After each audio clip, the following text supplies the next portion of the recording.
Olá, olá você mairinquense, tudo bem?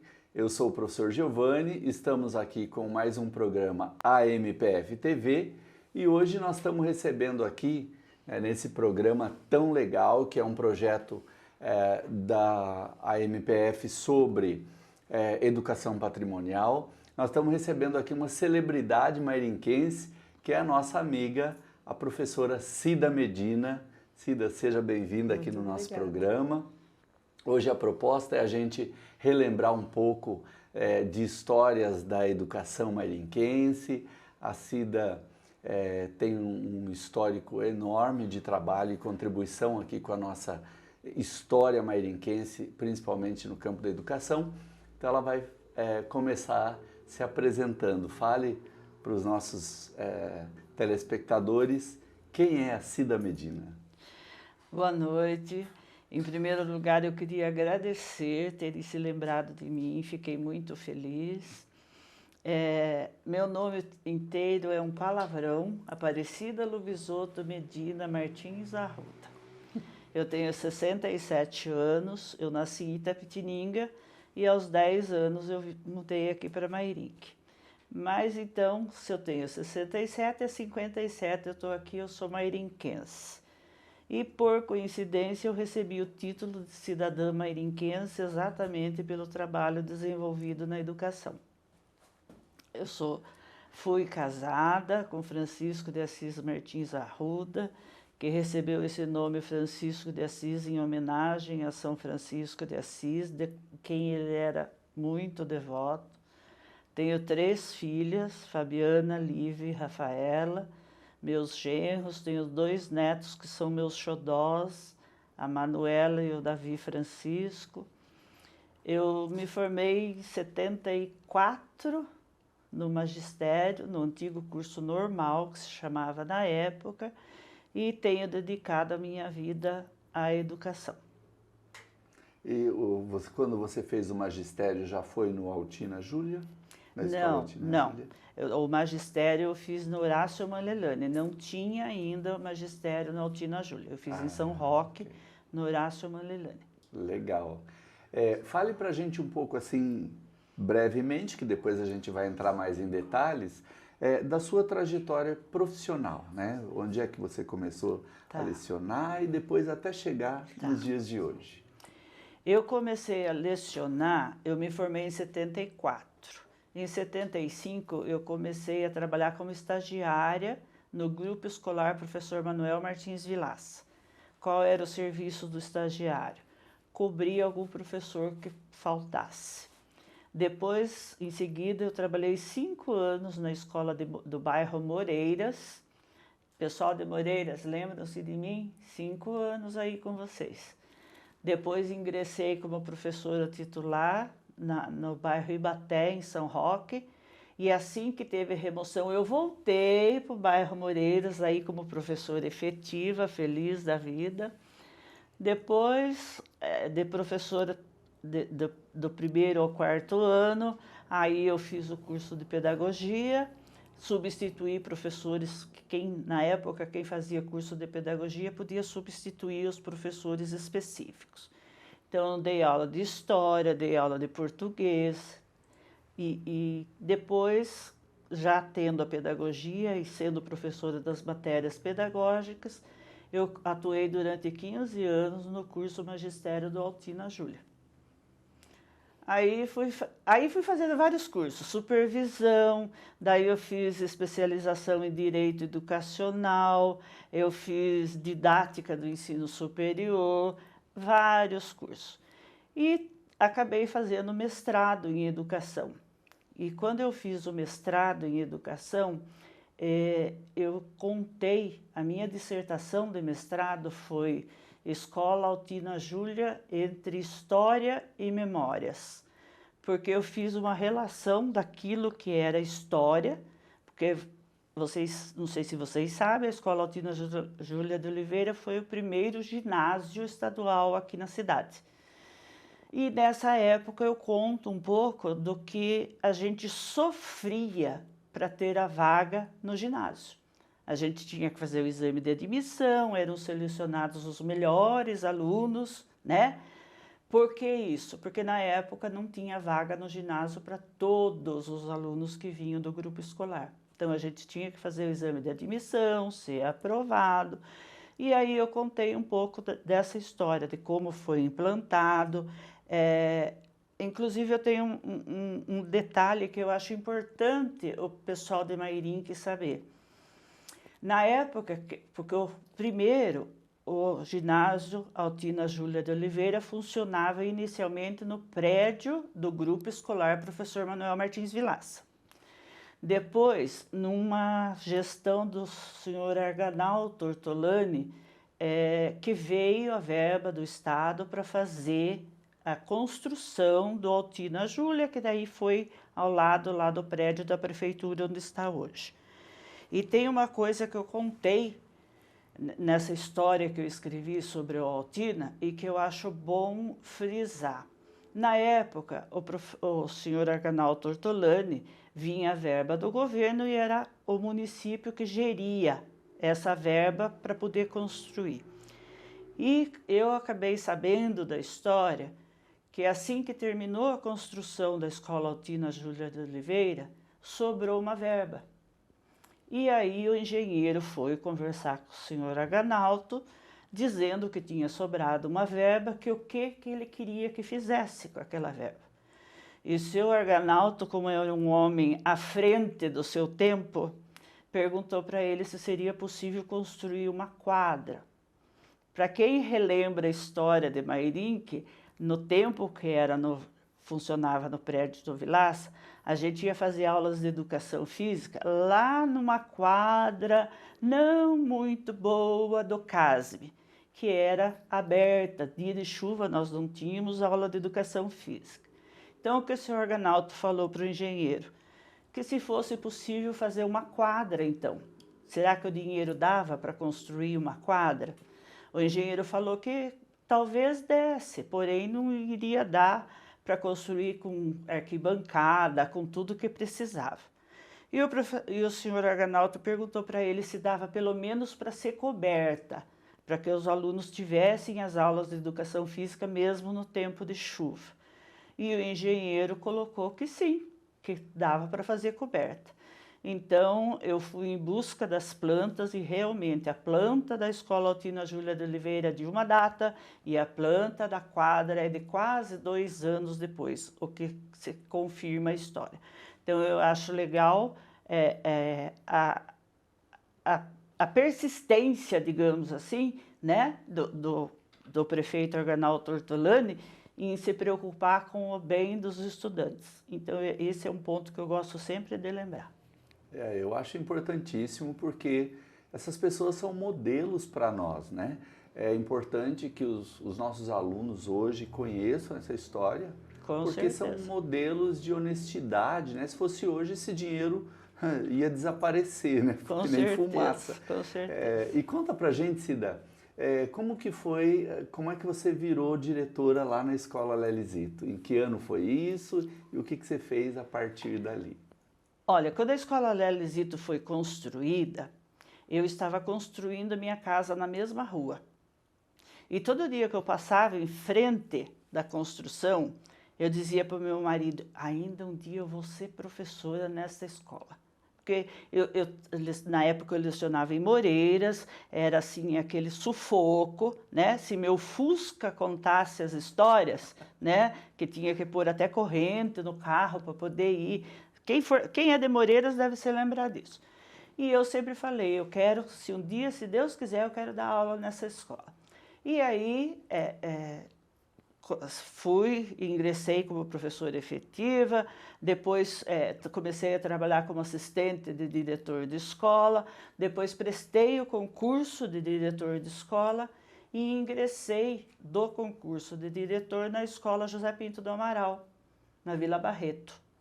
No primeiro concurso de remoção que teve, eu consegui vir para a Escola Lelizito. Então, assim, o meu sonho se realizou, mas um pouco a mais do que eu pensava. Eu queria vir como professora e acabei vindo como diretora. E durante todo o tempo que eu trabalhei, assim, é a escola do meu coração, eu tenho um xodó por aquilo lá, passo todos os dias e tenho vontade de dar um tchauzinho, porque eu fui muito feliz ali e creio que do tempo que eu trabalhei, eu fui responsável o suficiente para cuidar bem dos alunos, cuidar bem dos professores. Hoje eles se encontram comigo e mencionam, né, o quão foi importante o nosso relacionamento lá na escola. Esse ano nós estamos comemorando 40 anos de Escola Lelizito, desde lá da sua inauguração, em 83. Sim. E realmente a sua história, todo mundo que passou por lá em algum momento tem Cida Medina como referência. Eu fiz aqui algumas anotações. Você tem sido uma inspiração, né, para muita gente. Eu tenho aqui a história de algumas funcionárias que entraram lá trabalhando na limpeza e elas evoluíram muito enquanto você estava lá e elas não esquecem de você. A Elza, a Nancy, né, a Maria Ciara Mello, a Bene, e elas evoluíram, estudaram e anos depois a Elza e a Nancy voltam como professoras na própria escola, né? E elas sempre citam você como uma pessoa que, além de ser, né, uma inspiração, também estava ali apoiando nos momentos difíceis, né, nas questões de horário, para estudar, entre outras coisas, né? Então, elas têm esse carinho por você, você foi realmente inspiração para muita gente. Eu sempre, só uma observação, eu sempre que reunia os funcionários da escola e que eles falavam, às vezes comentavam, o aluno, porque fulano se formou. E eu sempre questionava para elas, falei, puxa vida, vocês trabalham aqui dentro da escola, que tal vocês continuarem os estudos de vocês, se formarem? Mas a gente pode estudar aqui? Eu falei, claro que pode. Né? Então deu certo que todas elas foram, fizeram, se formaram lá. Eu tenho muito orgulho desse pessoal que me ouviu, né? E a gente sempre incentiva porque a gente sabe que a educação é um meio de você progredir na vida, né? E hoje, quando eu vejo a Elza, a Nancy como professoras, eu sinto muito orgulho delas, porque elas foram guerreiras, trabalhavam durante o dia na escola, estudavam à noite e conseguiram se formar. E isso só tenho a dizer que, assim como eu fui inspiração para elas, eu tive várias inspirações também, né? Dona Teresa Caramante Chesini foi um exemplo para mim em relação a professora, em relação a diretora. Eu sempre me espelhei muito nela, ela sempre foi espelho para mim. E vários professores que passaram na minha vida que não vou citar nomes, porque senão eu falharia, porque foram muitos. E eu sempre recebi muito incentivo do meu marido para estudar, das minhas filhas que entenderam que a mãe se ausentava para estar se aperfeiçoando, né? Mas eu também tenho aqueles que me inspiraram e sou muito grata a eles, pode ter certeza disso. A Elza só quer saber se você volta para o vôlei ou não. Ai, meu Deus do céu! Quando eu estava como diretora do Lelizito, nós tínhamos uma turma que gostava de jogar vôlei, e eu sempre gostei de jogar. Então, uma vez por semana, a gente ia à noite na escola, o professor Renato Tiburcio, que dava aula para a gente, né? E a gente jogava vôlei. E agora eu sei que elas estão lá no ginásio de esportes, vôlei da melhor idade, acho que se chama. Ela me convidou, mas eu falei para ela que ainda não tô com pique, não. Até porque eu voltei a trabalhar agora, estou trabalhando na Prefeitura Municipal de Alumínio, no setor da educação, para ocupar meu tempo, porque eu fiquei viúva há 5 meses, então precisava usar a minha cabeça. Mas, Elza, aguarde, quem sabe a gente se encontra lá no vôlei. Muito bem.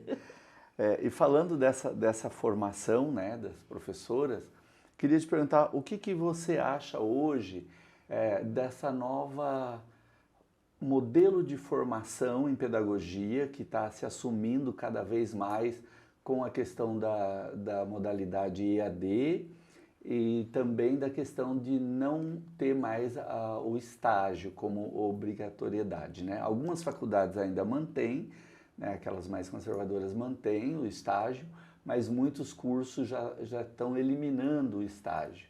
O que você acha dessa nova formação? Como professora por 15 anos do curso Magistério no Altina, eu sinto muito a falta do curso Magistério. Que no curso Magistério a gente trabalhava coisas específicas para eles trabalharem com os alunos. A gente ensinava como trabalhar com os alunos, determinada dificuldade do aluno, como que você conseguia sanar, que atividade que você poderia elaborar. E hoje o que a gente vê, infelizmente, nos cursos de pedagogia, porque eles entendem que pedagogia é um curso de formação de 3º grau que tem que ser acima do que a gente ensinava no magistério. E a prática dos professores, o magistério tinha as aulas práticas, tinha o estágio que eles faziam nas classes dos professores de 1º ao 4º ano. Então, isso tudo dava uma base para o professor trabalhar.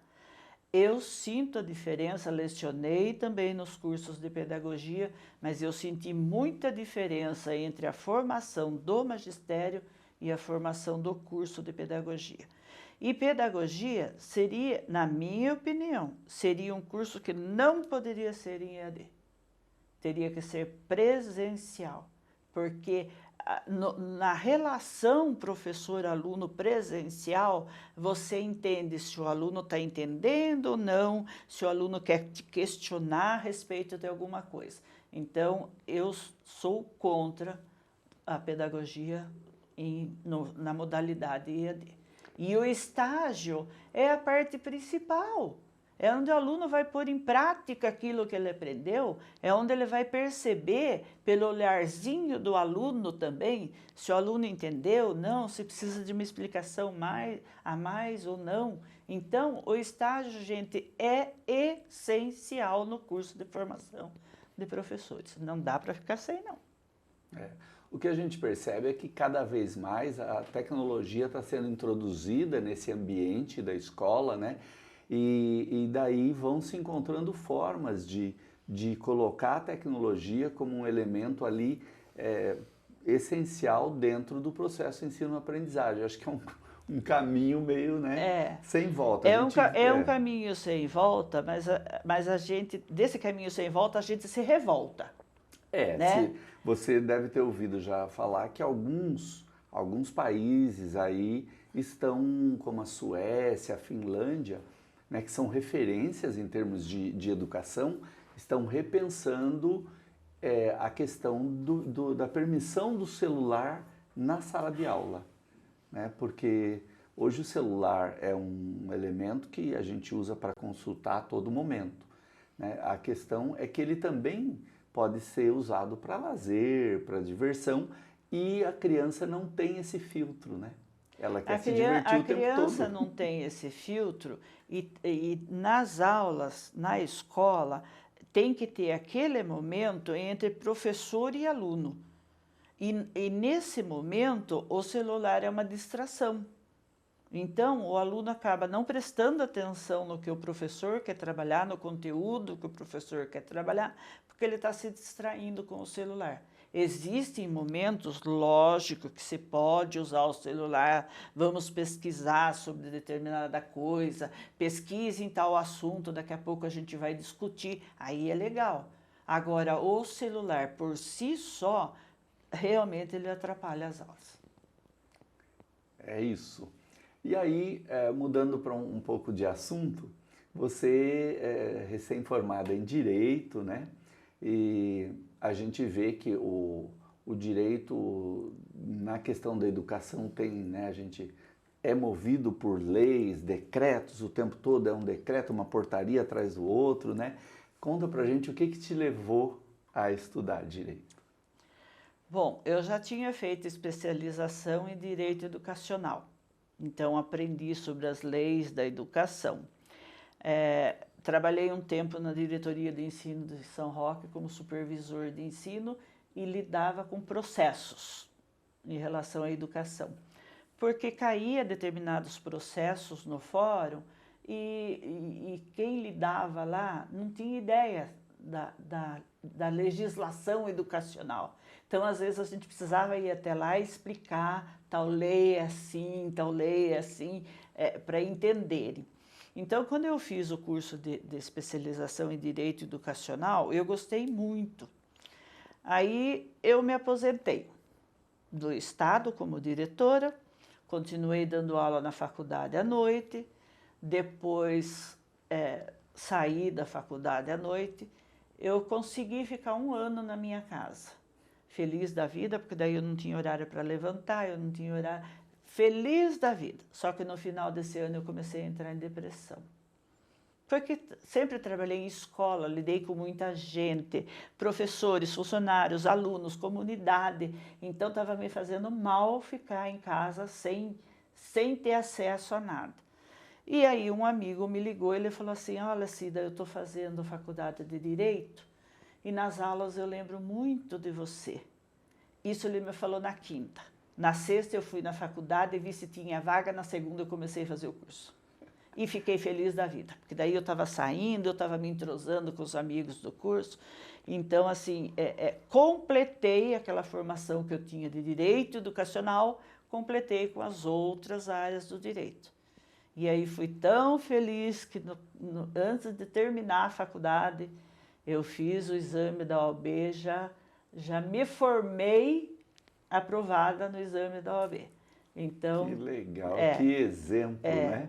E eu brinco sempre, né? Porque eu era a aluna mais velha da classe. Então, eu sempre me cobrava, porque eu falava assim, meu Deus, eu tenho que passar, porque eu tenho que dar exemplo para esses novos que estão vindo aí. E graças a Deus deu certo. Fui aprovada antes de me formar. Que legal, a gente vê muita gente que às vezes se forma em Direito e fica anos aí tentando, né? E, então, mais uma vez, você mostrou que tem que ser exemplo, né? De quem, e me encontrei no Direito bem. Também. Tenho os casos que eu estou atendendo da Defensoria Pública, que são aqueles que não podem pagar, né? Então, eu estou atendendo esses casos da Defensoria Pública. E estou trabalhando em alumínio. Legal. A gente tem visto já há muitos anos muitos massacres acontecendo, principalmente nos Estados Unidos, né? Com morte de alunos e professores.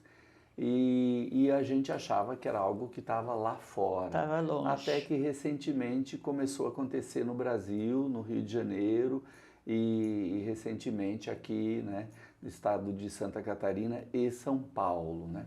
O que você acha desses casos de violência nas escolas e o que pode ser feito para amenizar isso? Professor Giovanni, infelizmente, a mídia colabora para isso.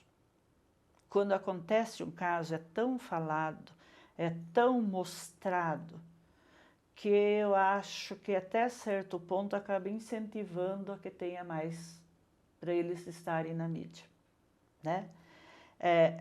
Devemos tomar cuidado, lógico, porque a gente trabalha com uma juventude que a gente tem que ser responsável pela formação deles, né?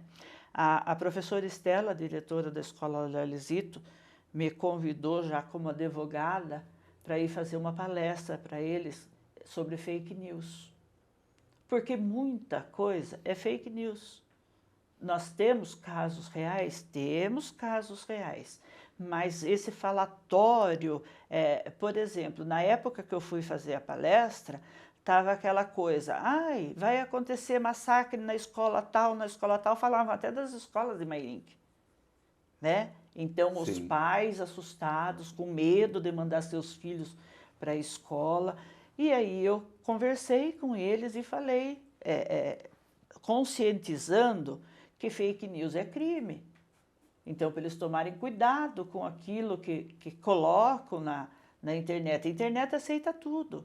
Mas eles têm que se preocupar com a segurança dos colegas, com a segurança das pessoas. Então, eu acho muito perigoso E assim, eu acho que a mídia deu muita visibilidade para isso. E se tem uma coisa que o jovem busca hoje, que É a é visibilidade. visibilidade, é aparecer, né? Infelizmente. Considerando a escola lá de quando você ingressou, né, como diretora, e os dias de hoje, você diria que está mais fácil de lidar com a juventude ou mais difícil? Mais difícil. Eu costumo dizer para as pessoas ao meu redor que eu aposentei na época certa. Por quê? Porque os alunos do Lelizito, eu nunca tive assim problemas sérios, né, de indisciplina, porque a gente sempre procurou tratar com educação. Quando conversava era conversa, eles falavam que era sermão, né? Mas era conversa. E meus apelidos lá era Robocop 2, Sargentão, porque eu sempre fui muito firme. E por que firme? Porque eu tinha a responsabilidade de cuidar da segurança deles. Eu queria que os pais se sentissem confortáveis em casa de saber que o filho estava em segurança na escola, né? Então, mas essa firmeza, hoje em dia eu encontro com determinados alunos. Teve um que me perguntou: em que escola a senhora está? Falei: eu estou aposentada, filho, eu não estou trabalhando em escola nenhuma. Por que você está perguntando isso? Ah, porque meus filhos vão para o ensino médio, eu queria que fosse na escola que a senhora fosse diretora. E daí eu brinquei: mas você me dava tanto trabalho, você se lembra disso? Ele falou: lembro, por isso mesmo que eu queria que meus filhos fossem na escola que a senhora é diretora. Então, hoje em dia, eu acho que, passado algum tempo, eles entenderam o porquê que eu agia daquele jeito. Era para a segurança deles mesmos. Graças a Deus entenderam. Então, Cida, você tem uma história como diretora, né, lá da escola, e eu me lembro de um momento em que eu entro na secretaria em 2004 e você estava lá parada, e aí eu te perguntei, né, no que você estava pensando, alguma coisa assim, e você me falou: que eu recebi um convite para trabalhar como secretária municipal de educação. Na época era diretora do departamento ainda, não era nem secretaria. É verdade.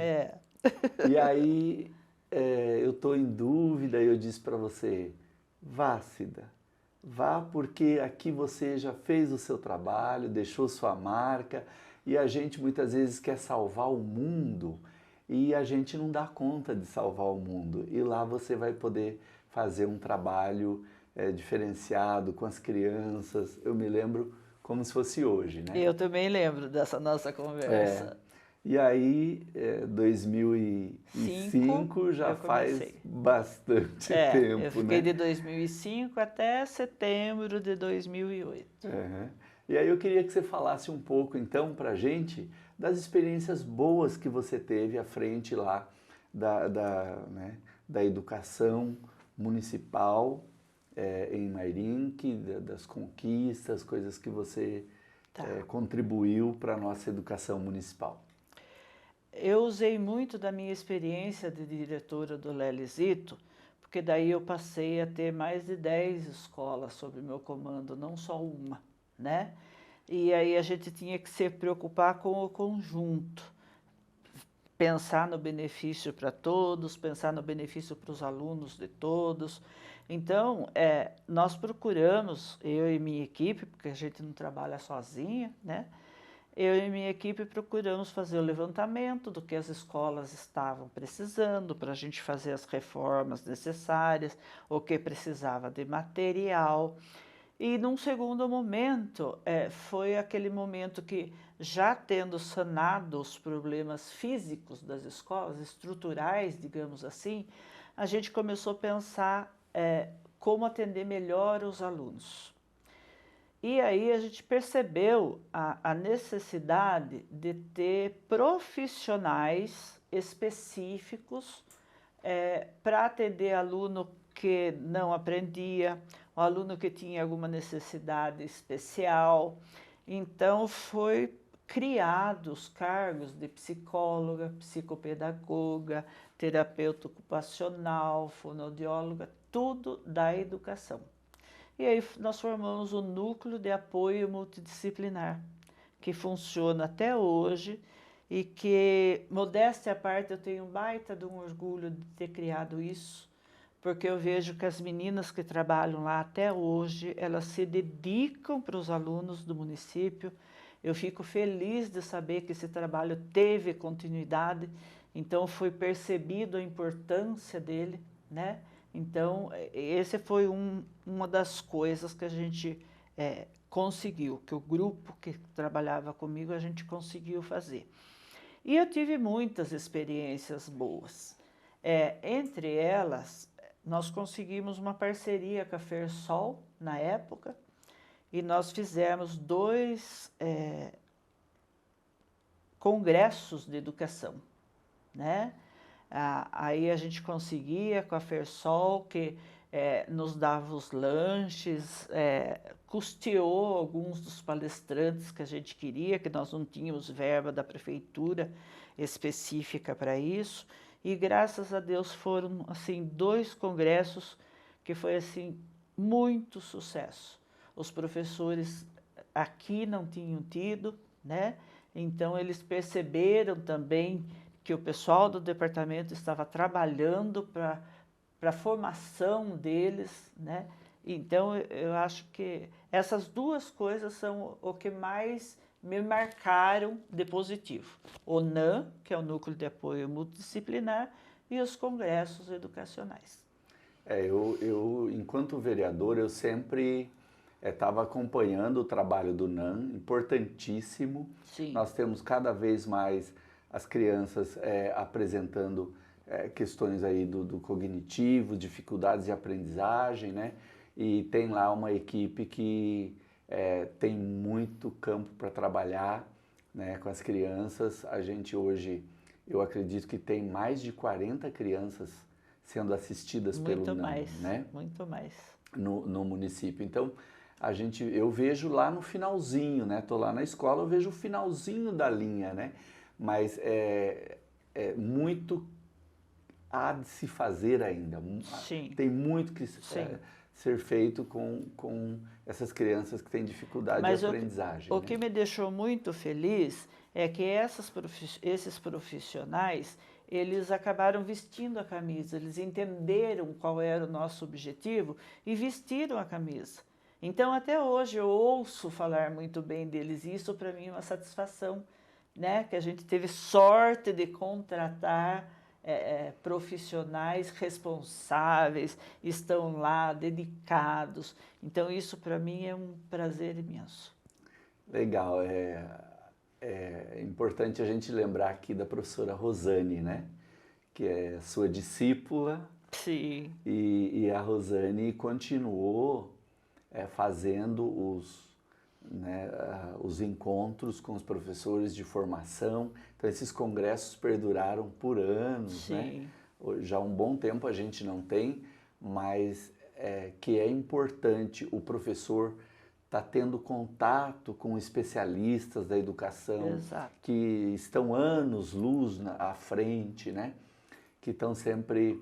são estudiosos do processo educacional e vêm trazer, às vezes, em forma de palestra, é um abraço no professor, muitas vezes, para dizer, olha, vocês estão no caminho certo, melhorem nisso, melhorem naquilo, mas vocês estão no caminho certo, vocês estão fazendo algo importantíssimo para a comunidade, né? Uhum.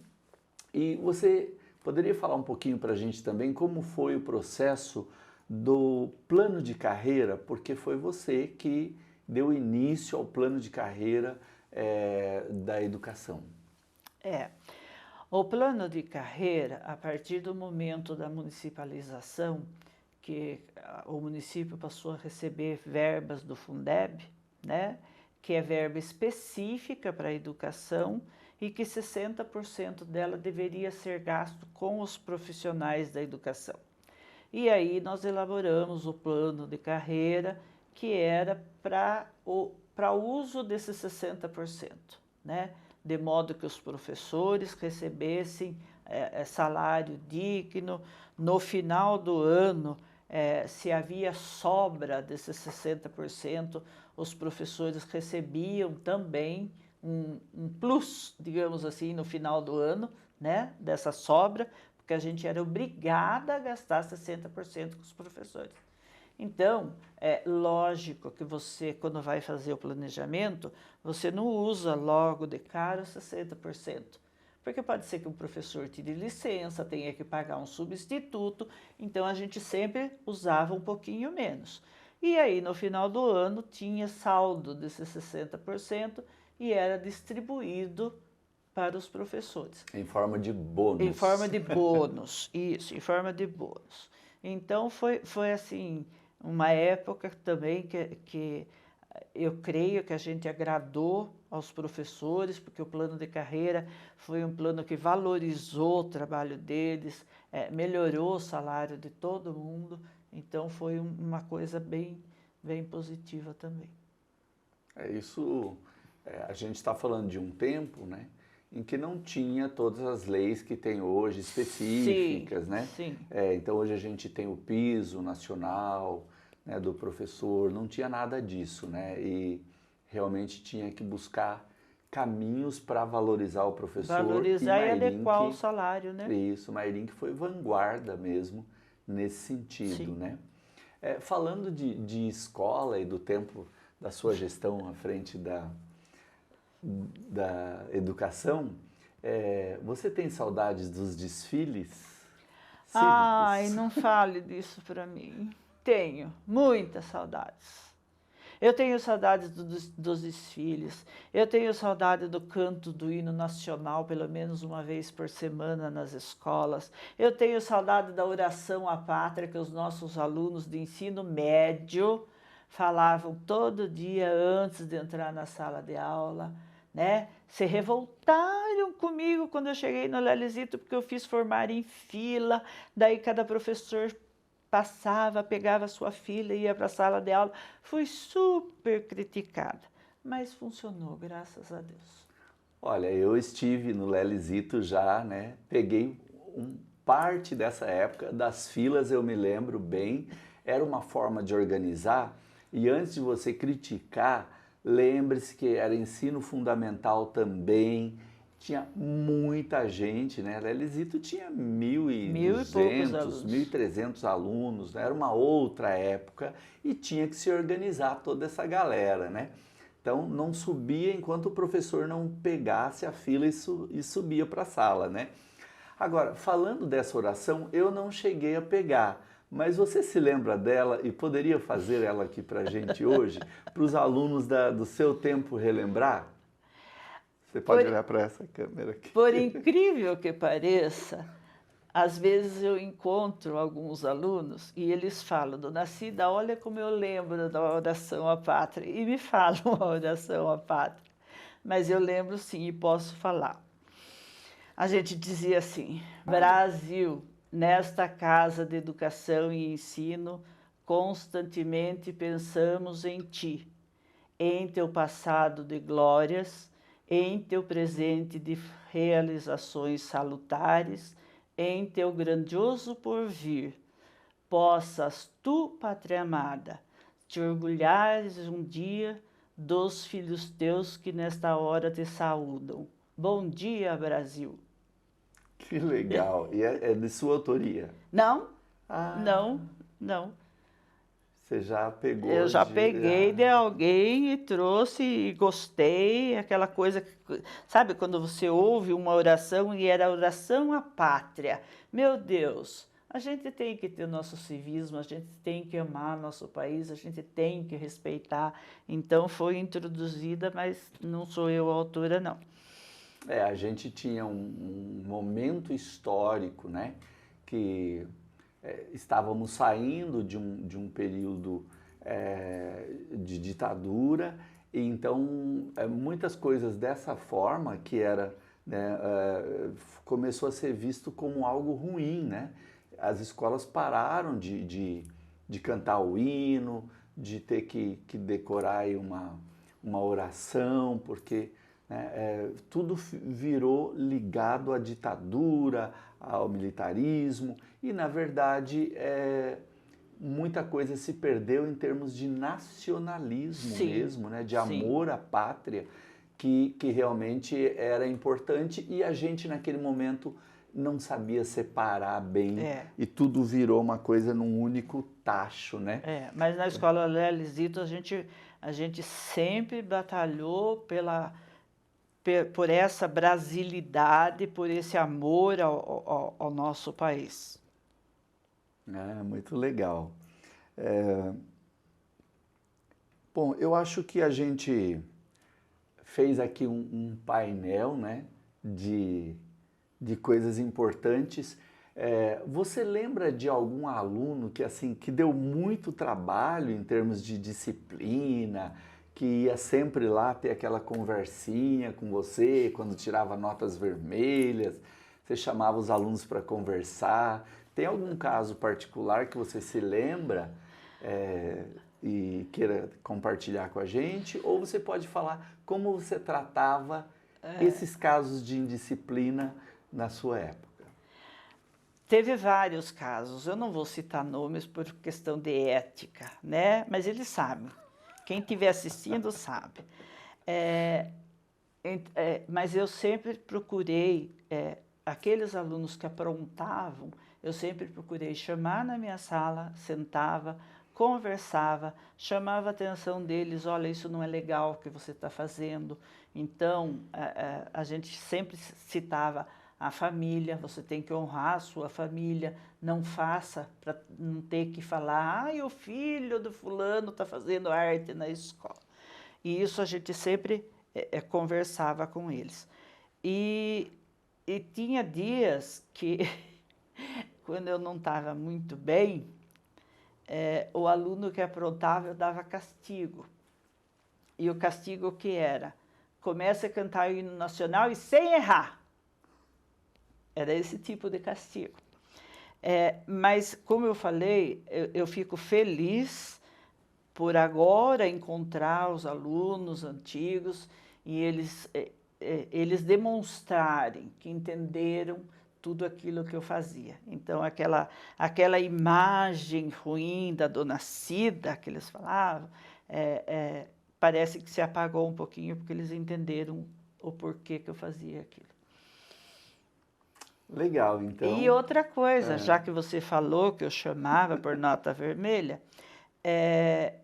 eu tinha o costume de, no primeiro bimestre, eu pegava todos os alunos que tinham tirado nota vermelha, eu chamava de um por um na minha sala, eu perguntava por que tirou nota vermelha, se não estava entendendo a matéria, se o professor que não tinha explicado direito, qual era a dificuldade, perguntava para ele se tinha algum aluno da classe que fosse bem naquela matéria, para ele procurar estudar junto com o amigo, e que eu, no primeiro bimestre, eu nunca fazia reunião de pais, porque eu dizia para eles que, já que eles estavam no colegial, eles tinham que ser responsáveis pelo estudo deles.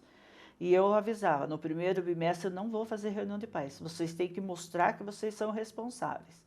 Tirou nota vermelha? Para o segundo agora vai ter reunião de pais e se tiver nota vermelha de novo, a conversa vai ser eu, vocês e os seus pais.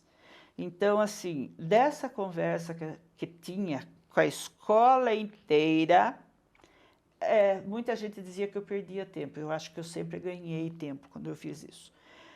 Da escola inteira para o segundo bimestre era assim, 60%, 70% de melhora.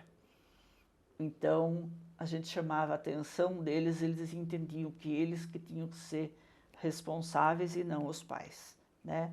Então, isso é um trabalho que eu fiz, me deu trabalho, porque chamar de um por um não é fácil, conversar com um por um não é fácil, mas eu tenho a satisfação de dizer 60%, 70% melhorava. Então, sinal que a minha conversa tinha resultado. Uhum. Você tocou num ponto importante, que é a parceria dos pais, né? A Sim. educação, ela é um dever compartilhado entre a família e a escola, Com né? certeza. Como você vê hoje a participação dos pais na educação dos filhos? Você acha que é maior do que era no seu tempo, ou menor, ou indiferente, depende dos pais? Eu acho que depende muito dos pais, mas hoje, com a vida atribulada, essa correria, que parece que está todo mundo sempre correndo, né? Corre para o serviço, corre para as compras, e dá a impressão que muito poucos pais têm tempo para os seus filhos, né? E a gente percebe nas crianças hoje aquela necessidade de conversar, aquela necessidade de ser recepcionado, acarinhado, né? E isso os professores é que estão fazendo. Infelizmente está faltando isso na casa, né? Que os pais deem mais atenção, conversem com seus filhos, deixe o celular de lado, deixe a televisão de lado, sente e converse com seus filhos, procurem resgatar aquela relação pai e filho que é tão importante para a vida. Eu não digo nem para a escola, mas para a vida dos filhos deles. Muito bem, hoje a gente conversou aqui com a Cida Medina, essa sumidade em educação, né, com uma experiência fantástica e que faz parte do nosso patrimônio da história mairinquense, né? Eu queria pedir a você então, Cida, que deixo você livre para as suas últimas palavras, se você quiser agradecer alguém que foi especial nessa história toda, faça a sua despedida e a gente agradece muito aqui você na nossa associação aqui participando desse nosso podcast. Bom, eu queria agradecer a vocês pelo convite, fiquei muito honrada, fiquei muito feliz. Acho que pelo que eu falei, vocês percebem que eu amo a educação, eu vivo a educação. E sempre tive muito prazer em trabalhar com a educação. Como eu falei no início, eu tenho que agradecer ao meu marido, às minhas filhas, à minha família, que sempre me deu total apoio para que eu tivesse essa liberdade de trabalhar com a educação, porque eu sempre me dediquei muito, tá? Mas eu tenho certeza do dever cumprido. Quando eu olho a minha trajetória, tudo que eu passei na educação, eu fiz o melhor que eu pude. Então, essa consciência tranquila eu tenho. Eu tenho certeza que eu fiz o melhor que pude. E continuo fazendo, mesmo nos bastidores. Que legal, Cida. A MPF agradece a sua presença aqui. Eu Muito que obrigado. agradeço. Muito obrigada a vocês.